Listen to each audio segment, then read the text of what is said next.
보이시나요? 녹화 시작하겠습니다. 네. 네, 우선 바로 LLM으로 가기에는 아무도 아무도 이해가 안 될 것 같아가지고 일단 기초적인 개념이 신경망이랑 사전학습 그리고 파인튜닝 이렇게 세 개까지만 일단 오늘은 할 예정이고요. 그 전에 먼저 LLM이 뭐냐고 하면은 기본적으로 이제 오픈 AI나 챗 GPT나 뭐 제미나이 그런 데서 쓰는 생성형 AI들은 기본적으로 LLM을 사용해가지고 오픈 AI를 만들고 그 인공지능을 만드는 거고요. 오픈 AI는 결과론적으로는 어떠한 문장이 지어졌을 때 그 문장의 다음에 오는 단어를 추론해서 거기에 가장 적합한 확률이 높은 단어를 골라서 문장을 계속 완성시켜 나가는 게 LLM이다 생성형 AI의 가장 근본적인 개념입니다. 일단 이 부분을 이해하고 신경망이 무엇인지를 보면은 이제 신경망은 인간 두뇌의 그 뉴런 구조와 동작 원리를 모방한 인공지능 모델이에요. 얘는 이제 여러 가지의 입력을 받아서 일정한 연산, 가중합과 함수를 더해서 출력을 내보내고요. 네, 인공신경망, Artificial Neural Network라고도 부릅니다. 문자, 음성, 이미지, 영상 같은 패턴 인식과 학습에 강하고요. 이제 이 신경망의 주요 특징으로는 분산성과 병렬성, 국소성, 가중합, 가소성, 일반화 능력 이 정도의 특징이 있고요. 분산과 병렬성은 여러 개의 뉴런 노드들이 동시에 정보를 처리하는 빠른 연산 가능, 멀티태스킹 같은 거라고 보시면 되고요. 구소성은 이제 각 뉴런에 연결된 이웃 뉴런의 신호와 자신의 상태만을 기본으로 동작합니다. 또 가중합 같은 경우 입력값과 가중치를 더한 후 활성화 함수로 결과를 변환하는 거고요. 가소성은 이제 학습 과정에서 가중치가 변하면서 점점 더 좋은 출력을 만들어낸다는 개념. 일반화 능력은 이제 학습한 상황뿐만 아니라 새로운 상황에서도 적절히 대응하는 겁니다. 여기까지 질문 있으신가요?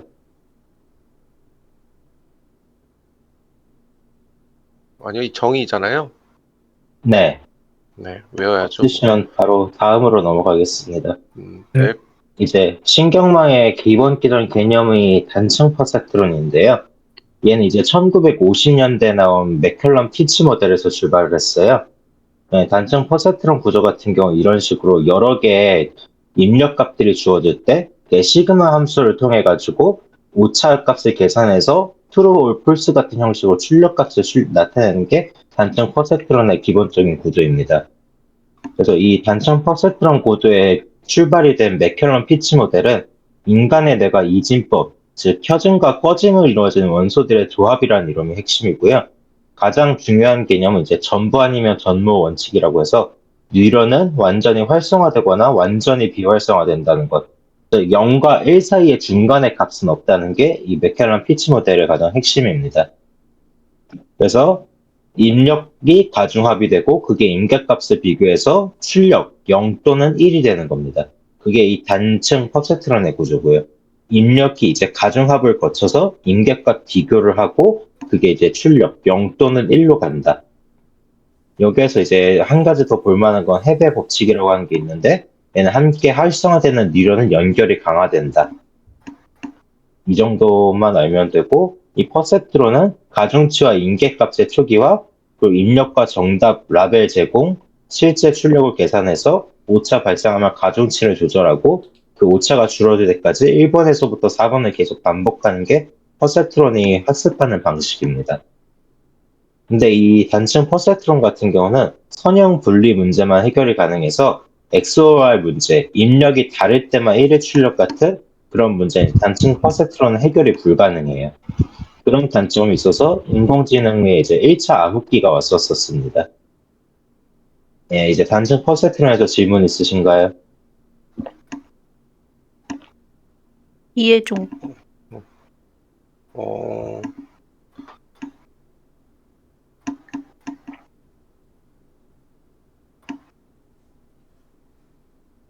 뉴런을 연결한다는 게 정확히 무슨 뜻이에요? 그러니까 그 그 인간의 뇌를 지금 공부하는 게 아니라 인공지능을 공부하는 거잖아요. 예, 그러면은 여기 중간에 그 아까 뉴런을 연결을 해가지고 연결을 강화한다고 되어 있는데 해외 법칙에서 예. 이 연결을 강화한다는 게 무슨 의미예요? 아, 얘는 이제 신경망의 주요 특징 중에 이제 국소성을 보시면 됩니다. 각 뉴런은 연결된 이웃 뉴런의 신호와 자신의 상태만을 기반으로 동작하는데, 이 국소성이라는 거는 컴퓨터 공학으로 치면은 램으로 보시면 편해요. 이제 램 같은 경우 이제 지역성이라고 하는, 로컬리티라고 하는 개념이 있잖아요. 그 램에서도. 이제 하나의 램 안에서 이제 공간 구역이 0x0001부터 0x9999f까지 공간이 있을 때 00001A에서 이제 마지막까지 가는 걸 넘어가는 시간은 오래 걸리지만 그 바로 옆에 있는 칸으로 가는 건 시간이 당연히 더 빠르기 때문에 어떤 변수를 선언할 때는 이웃에 있는 지역 안에서 묶는 게 더 효율이 빠르다는 게 지역성이라는 개념이고요. 그거랑 마찬가지로 이 단층 퍼셉트론 모델에 있는 해배 법칙에서도 함께 활성화되는 뉴런은 연결이 강화된다는 붙어 있는 뉴런 그리고 온이 켜져 이 맥켈런 피치 모델에 입각해서 함께 켜져 있는 0이 같이 꺼져 있거나 같이 켜져 있거나 하는 게 많을수록 그 연결이 강화된다는 게 해배 법칙입니다. 그러면은 요 인공지능에서 말하는 뉴런은 뭔가요? 데이터인가요? 얘는 데이터라고 보셔도 되고 뭐였더라? 잠시만요. 기억이 안 나는 이름이. 음, 트랜스포머라고 보셔도 됩니다. 이 트랜스포머까지는 나중에 학습을 할 거고, 지금 일단 데이터라고 보시는 게 편할 것 같아요. 음, 그러니까 공부를 시키는 거잖아요? 기계를? 그죠? 그러면 뉴런 연결이 강화된다고 하는 게 어떤 공부시키는 내용에 대해서 확신을 주는 거예요? 가중치가 강화된다고 합니다. 여기서는. LLM이 아까 말씀드렸던 게 어떤 문장이 있을 때 LLM의 기본은 그 문장의 다음에 오는 단어를 추론하는 거라고 했잖아요.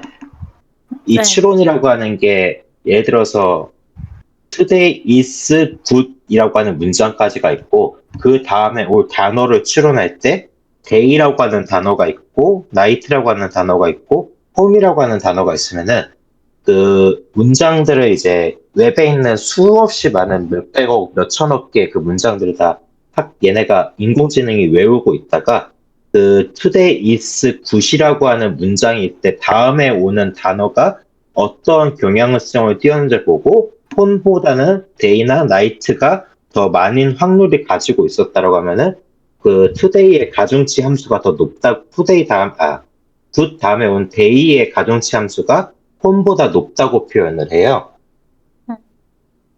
그래서 내가 무슨 설명을 하고 있었더라? 뉴런 연결이 강화된다예요. 네, 뉴런 연결이 강화된다는 그 가중치를 추론하는 게 더 강화된다고 보시면 될 것 같아요. 그 정확성을 높인다고 보면 되는구나. 네, 맞습니다.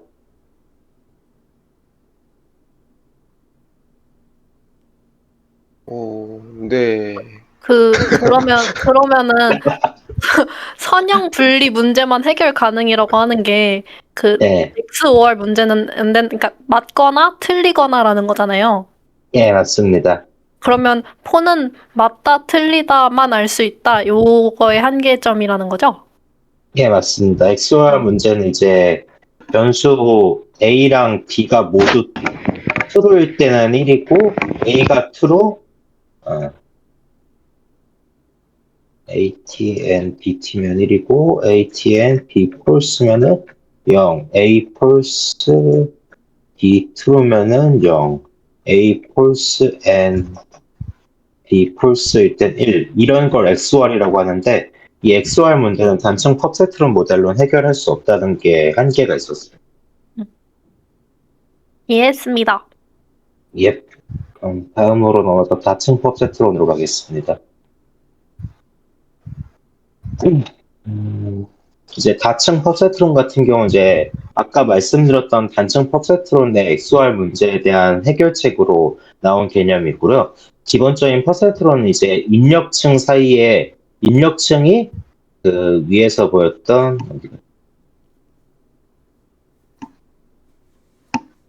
입력 입력값이 이제 가중합을 통해서 인계값 비교를 하고 출력으로 가는 건데 그 입력값과 출력값 사이에 어떤 개념이 없기 때문에 얘는 단층 XOR 문제 해결을 못했어요. 네, 다층 퍼센트론 같은 경우 입력층과 출력층 사이에 은닉층이라고 하는 개념을 둠으로써 그 입력과 출력층 사이에 층이 하나 더 있어서 다층 퍼센트론이라고 보시면 될 것 같습니다. 그래서 1980년대에 제안이 돼서 한 10년간 지속했던 인공지능의 암흑기를 해결했고요. 은닉층을 추가함으로써 복잡한 비선형 문제를 해결이 가능해졌습니다. 이 대표 학습 방법은 오차 역전파법이라고 하는 게 있고, 얘는 이제 출력층의 오차를 계산해서 오차를 거꾸로 전폐 각 가중치를 조절한다, 뭐 이런 정도 개념이 있고요. 뭐 경사정법 이런 것도 있긴 한데 이런 거는 굳이 알 필요까지는 없을 것 같고, 그냥 다층 퍼센트로는 입력층과 출력층 사이에 은닉층을 추가해서 기존의 2차원 개념이었던 신경망을 3차원 개념으로 확정했다라고 보시면 될 것 같습니다. 그래서 뭐 요약은 신경망은 뇌의 뉴런 구조를 본뜬 학습 모델이다. 단층 퍼센트로는 단순한 선형 분리 문제만 풀 수 있고 XOR 같은 3차원 개념이 필요한 문제는 못 푼다. 다층 퍼센트론과 역전파 알고리즘 덕분에 복잡한 문제 해결이 가능해졌다. 이런 딥러닝은 신경망이 매우 깊고 복잡해진 다층 퍼센트론 모델이다. 일단 이 정도. 그 은닉층이 들어감으로써 예. 이점이 뭐예요? 은리층이 들어가면서 기존에 이제 2차원 함수였던 걸 3차원으로 보셨다고 하면 되는데, 이 입력층 사이에 이, 어, 뭐라고 해야 되냐. 이 XOR 문제를 기본으로, 개념으로 보면은, 이,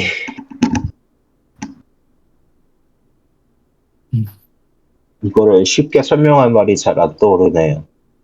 질문 남겨주시면은, 이 은닉층이 뭐 하는 개념인지 다시 정리해가지고 올리겠습니다. 그 은닉층이 안에 이제 여러 개가 껴져 있어서 그 안에 이제 함수 그러니까 원래 그러니까 단층으로만 했던 것들을 여러 개 쌓아 놓아져 있는 개념으로 알고 있거든요. 거기에 이제 계속 그 뭐야 그 위에 아까 있었던 그 웨이트가 이제 계속 그 값을 계속 다 다르게 줄 건데 그거를 이제 다시 프로페게이션으로 이제 역전해가지고 구해오는 게 은닉층으로 알고 있거든요, 제가. 네? 네. 뭔 말인지 더 어려운 것 같아요. 같이 남겨주실래요? 전혀 모르겠어. 그러니까 이게 그러니까 단순하게 얘기를 하면은 어 원래 앞에 있는 그 싱글 퍼센트로는 그 리니어한 것만 해결을 할 수가 있어요. 앞에 얘기한 것처럼 선형 함수만 해결할 수가 있는 거죠. 그러니까 좋다 나쁘다 이렇게 단순한 것들만 해결할 수가 있는데 실상은 이제 그렇지가 않다라는 거죠. 좀 이게 비선형 그러니까 곡선이 그려져 있는 것들에 대해서 이거를 잠시만요. 이게 어렵습니다. 이거를 어떻게 쉽게 설명을 하냐면은 그럼 막 좋다, 나쁘다 이거였는데 매우 좋다, 뭐 보통이다, 그러니까 뭐 이런 거? 아니요, 그건 아니고 어떻게 보면은 예전에 단층 퍼센트로는 어떠한 문제가 있을 때 그 문제에 대해서 true or false, 아까 뉴런이 켜져 있거나 꺼져 있거나라고 했었잖아요. 네. 그래서 어떤 입력값에 대해서 출력값은 0 혹은 1만 나왔었는데 답증 퍼센트로는 같은 입력값이라도 그 입력값의 조건에 따라서 그게 어떨 때는 true가 될 수도 있고 어떨 때는 false가 될 수도 있는 거예요. 저는 그렇게 이해하고 있어요. 약간의 조건? 그러니까 이게 모든 게 다 이제 그런 그 선형으로만 표현을 할 수가 없다라는 거죠. 정답을 찾을 때 비가 온다 안 온다 이게 아니라는 비가 거죠. 올 수도 있고 안 올 수도 있다. 네. 이게 단편적으로만 볼 수 없고 어, 이거를 표현한 그림이 있는데 잠시만요. 다층 날씨 같은 거네요. 그러니까 최적의 방법을 찾는 거예요. 그러니까 제가 사진을 대충 그냥 하나 보내드리면 대충 맞다. 저게 뭐야? 일기예보 같은 거잖아, 이거. 일기예보는 되게 단순하게 할 수가 있는 거고 이미지를 하나 이렇게 보내드렸는데 뭐 이런 건 아니긴 해요. 이런 건 아닌데 뭔가 이렇게 생겨 먹은 거에서 이게 맨 오른쪽에 이렇게 뭔가 이렇게 경사가 이렇게 여러 개 있다고 쳐요. 그러면 최적의 답을 그 선형으로는 이 답을 찾을 수가 없어요. 그래서 비선형적인 게 대부분인데 그거를 찾기 위해서는 이렇게 돌아다녀야 되는 거죠. 최적의 방법을. 그러니까 그래서 AI가 이렇게 뽑을 때 항상 정답을 찾지 못하죠. 우리가 봤을 때는 여기가 그 최단 거리라고 생각을 하는데 실제로 보면 거기가 뭔가 이렇게 우물이 파져 있거나 이거 근데 다른 그 AI 관점에서 봤을 때는 그게 아니란 말이죠. 우리가 길을 찾으러 갈 때 어디서 어디로 갈 때 AI 관점으로 봤을 때는 그런 것들이 있는데 그거를 좀 해결하는 게 다층 페스트론이라고 생각하시면 돼요. 음. 어렵죠? 어렵지만 얼추 알아들을 것 같습니다. 다른 분들은 이해되시나요? 네. 대충 일단은, 있는 것 같습니다. 네. 이론으로서는 이해를 한 것 같은데, 활용은 못할 것 같은. 네, 이게 그림이에요. 이거를 컨투어 시킨 건데 다층 아, 페스트론을 이런 식으로 컨투어를 시키면은 여기서 맨 위에서 어디를 이제 지점을 찾을 때 이제 최적 경로를 찾는데 그게 이제 단층으로는 안 돼서 다층으로 해가지고 찾는 이게 이제 그런 그림의 예시입니다. 신기하다.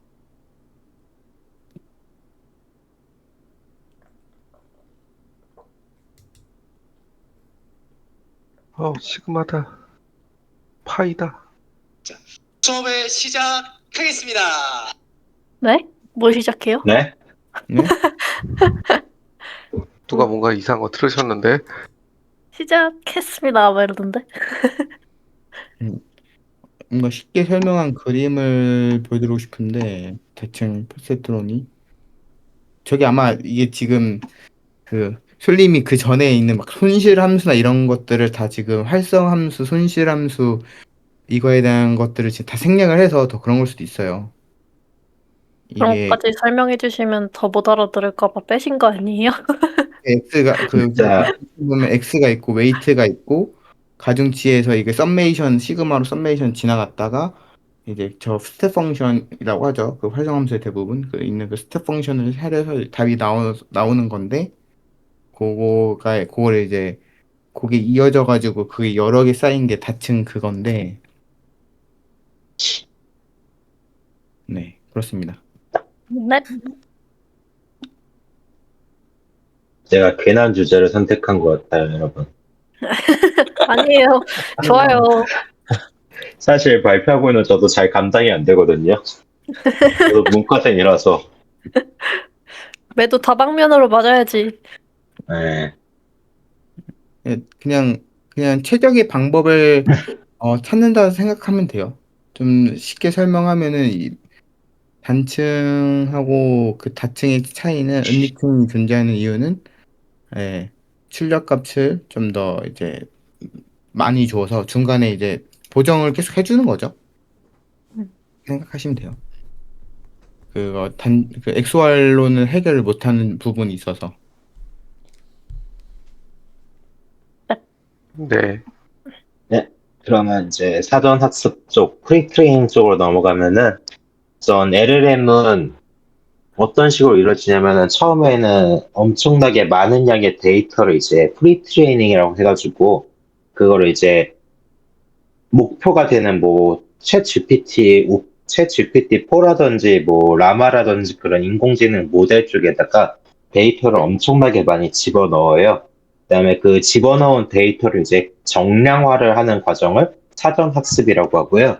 그 정량화된 데이터를 가지고 사람이 하거나 아니면 다른 방법으로 하거나 그걸 이제 추가적으로 이제 그 어플리케이션 GPT에 맞거나 혹은 라마에 맞거나 하는 식으로 그걸 이제 다시 튜닝하는 걸 파인 튜닝이라고 해가지고요. LLM이 완성되기까지는 프리 튜닝과 파인 튜닝 이런 두 가지 과정이 있다고 보시면 됩니다. 그 중에서 이제 사전 학습 같은 경우는 사전 학습의 목표는 캐주얼 LM이라고 해가지고 지금까지의 토큰을 보고 다음 토큰의 분포를 맞추는 방식입니다. 이게 무슨 말이냐면은 아까 말씀드렸다시피 LLM의 기본은 어떠한 문장이 주어졌을 때 그 문장 다음에 올 텍스트 단어를 정하는 거라고 했었잖아요. 그 단어는 무조건 100%의 정답이 있는 게 아니라 여러 가지의 단어 후보군 중에서 가장 가중치인 퍼센트가 높은 단어를 고르거나 적합한, 때론 퍼센트가 낮더라도 적합한 단어 같은 걸 고르는 게 LLM의 기본이기 때문에 그 지금까지의 토큰을 보고 다음 토큰의 분포를 맞추는 방식이라는 건 결국 그 과정이라고 보시면 됩니다. 이 수식 같은 거는 가지고 오긴 했는데 저도 잘 모르겠어서 그냥 넘어가겠고요. 그래서 데이터와 토큰화이저로 가면은 이제 데이터 구성은 웹, 책, 코드, 포럼, 뉴스 같은 대규모의 말뭉치를 가지고 와서 이게 그 LLM 대규모 언어 모델이 학습하는 기본적인 골자라고 보시면 됩니다. 여기서 이제 중복되는 문장이 있는 걸 제거하고 그 품질, 아무 문장이나 가져오는 게 아니라 뭐 포럼이라든지 그 사실로 판명된 문서라든지 가짜 찌라시 같은 걸 걸러낸다고 하는 그런 필터링이 중요한 의미고요.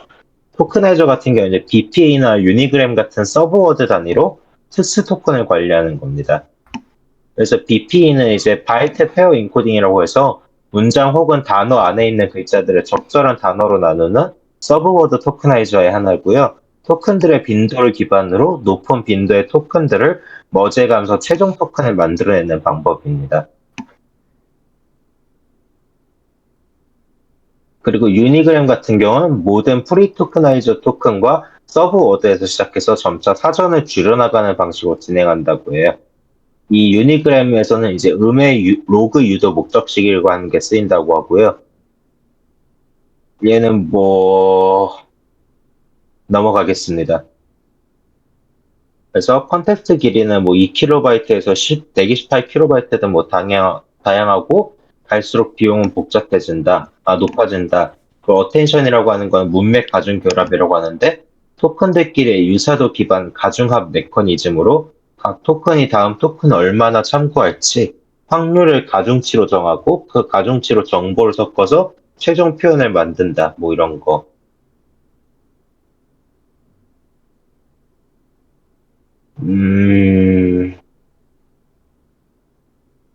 그리고 스케일링 법칙과 데이터 모델 연산의 균형은 같은 연산량에서도 모델 크기랑 데이터 토큰 수의 균형이 중요하다는 개념이고요. 데이터가 모자라면 과대 적합 혹은 환각이 증가하는데 이제 과대 적합은 학습 데이터에만 지나치게 맞춰서 일반화 성능이 떨어지는 상태고 신호랑 노이즈까지 학습돼서 새로운 데이터 및 문맥에서 성능이 하락한다. 즉 과대 적합은 배운 것을 밖에서 못 쓰는 문제고요. 이제 환각 같은 경우는 되게 유명한 개념인데 모델이 그럴듯하지만 사실과 다른 출력을 만들어내는 현상이고요. 지식 부족 그리고 근거 부재, 목표 함수 불일치, 검색 실패, 디코딩 온도 같은 상황으로 발생이 되고요. 환각은 이제 근거 없이 지어낸다는 문제입니다. 그리고 모델만 크게 해도 성능이 한계가 있으면은 안 돼서 데이터 콘텍스트 정교화가 함께 맞아야 하고 적정 토큰 수랑 적정 파라미터의 동시 최적화를 목표로 LLM을 설계해야 된다는 게 스케일링 법칙과 데이터 모델 연산의 균형 의미입니다.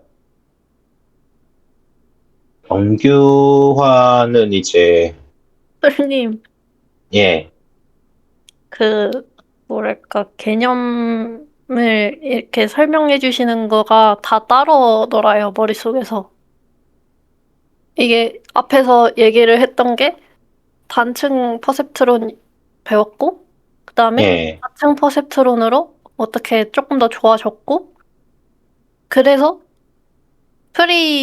뭐라 그랬더라? 프리트레이닝 사전 학습. 프리트레이닝? 네, 프리트레이닝으로 통해서 어떻게 한다?가 이렇게 이어지지가 않아요, 뭔가. 한 번만 정리해 주시면 안 돼요? 다 따로 노는 개념인 거예요, 그냥? 아니요, 따로 노는 개념은 아니고, 신경망이라고 하는 건 결국 인공지능이라는 결국 인간의 뇌를 모방하는 기술이잖아요. 네. 기계가 약간 사람처럼 생각하게 만든다는 게 인공지능의 가장 기본인데, 근데 신경망은 이제 기계한테 어떻게 학습시킬 것인가에 대한 문제라서, 이 신경망은 인간의 뉴런을 모방해서 만들었다는 게, 당연히 인공지능은 인간을 목표로 하고 있기 때문에, 뭐 요즘은 인간을 초월한 것 같긴 하지만, 그래서 인간의 뇌에 있는 뉴런을 바탕으로 만들어진 게 신경망. 그 신경망이 기기가 학습을 하는 방법론인 거고요. 음.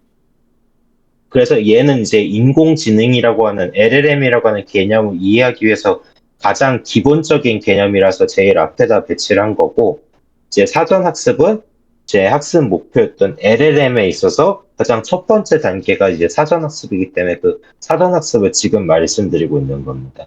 아, 이 사전학습도 결국은 아까 말씀드렸던 신경망이 학습하는 것처럼 비슷한 방식으로 돌아간다고 보셔도 될 것 같아요. 이게, 그러니까 데이터를 집어넣는 방식이 이렇다, 이런 거죠, 그러면? 네, 맞습니다. 사전학습은 결국 LLM 목표가 되는 그 인공지능 모델에다가 그냥 무작정 웹에서 있는 문장들을 싸그리 긁어모아도 때려 넣는 게 아니라 그 때려 넣은 문장들을 어떤 방식으로 토크나이징을 하고 그걸 어떤 방식으로 중복을 제거하고 그 문장들에 있어서 가중치를 높이고 낮출 것인가를 정하는 게 사전학습 개념입니다. 감사합니다. 좀 이해를 했어요. 예. 다른 분들은 이해가 되셨을까요, 저? 네. 네, 일단 이해하고 있습니다. 이해하려고 하고 있습니다.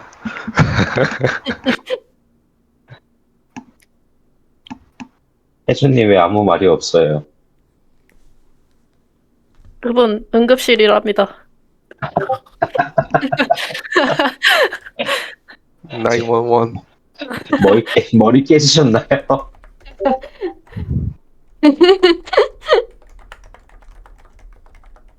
일단 킵 고잉 하겠습니다.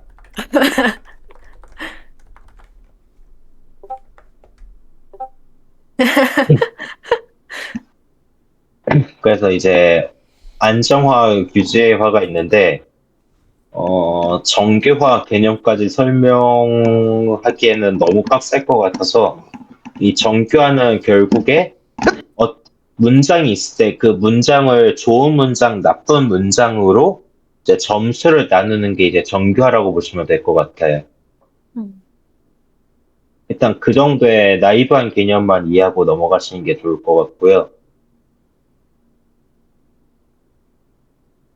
그래서 이제 파인튜닝 쪽으로 넘어가면은 얘는 그나마 좀 낫습니다. 아닌가? 아닌 것 같아요.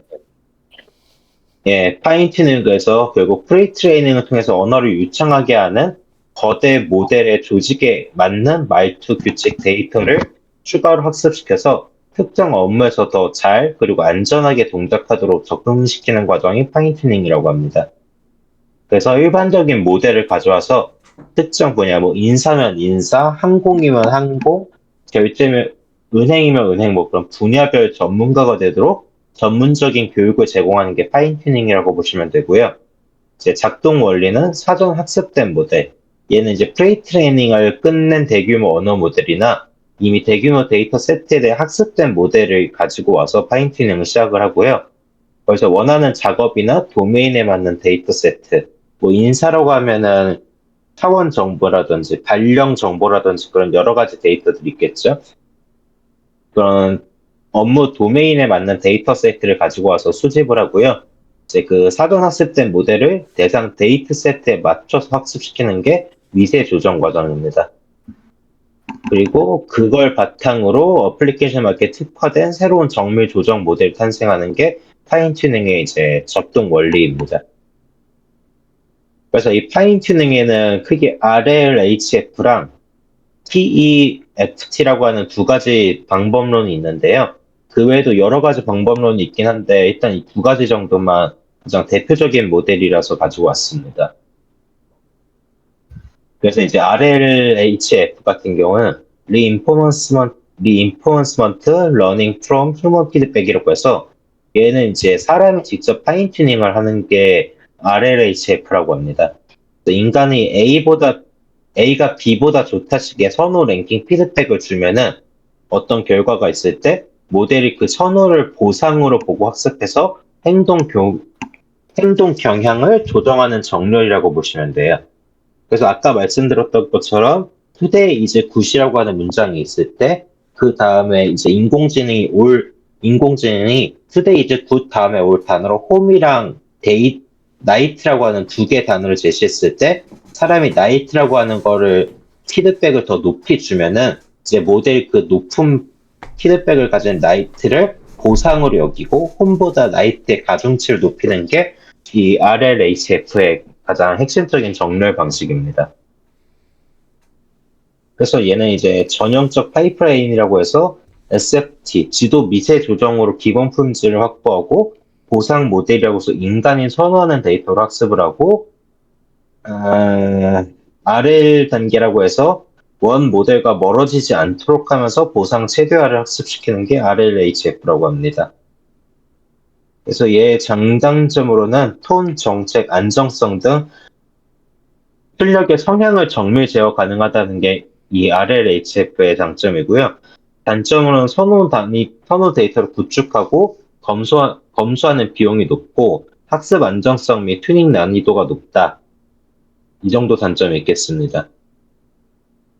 훈련 과정은 이제 초기 단계는 기존 모델을 기본 모델로 지정해서 행동에 대한 벤치마크를 설정하고요. 학습에 필요한 데이터가 방대하기 때문에 사전 학습된 모델을 활용하는 게 효율적입니다. 이제 초기 모델이 프리트레이닝을 통해서 학습한 이후엔 인간 테스터가 모델 성능에 대한 평가를 제공해서 그 모델에서 생성된 다양한 출력에 대해서 품질 또는 등급을 부여합니다. 그러면 이제 시스템은 이러한 사람의 피드백을 기반으로 강화 학습에 대한 보상을 생성하는 거고요. 그 다음에 이제 강화 학습 단계에서는 보상 모델이 이제 주 모델의 출력을 사용해서 미세 조정되고 테스터로부터 품질 검수를 받습니다. 이 주 모델은 피드백을 사용해서 후속 작업의 성능을 향상시키는 과정을 계속 반복하는 게 파인튜닝입니다. 예, 질문 있으신가요? 없습니다. 없습니다. 네, 없습니다. 예, 그러면 TFT 예외 이름이요?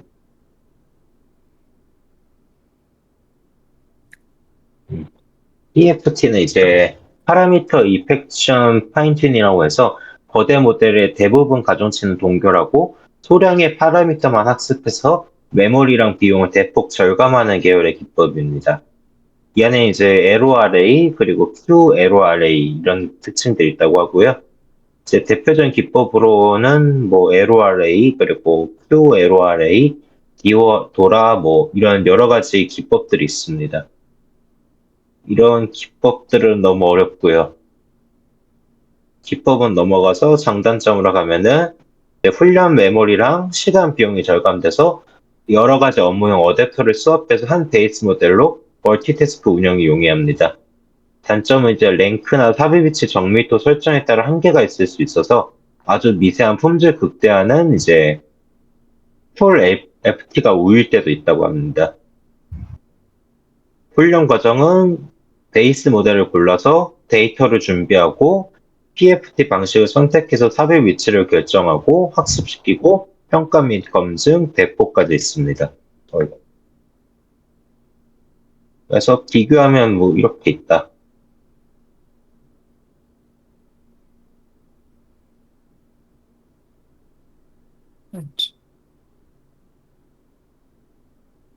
제가 준비한 건 여기까지입니다.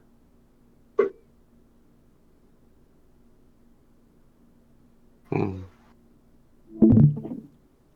정말 무거운 침묵이 있군요. 어우, 쉽지 않다. 쉽지 않네요. 어렵네요. 저도 LLM 이번에 처음으로 본격적으로 해봤는데 머리 깨질 것 같아요.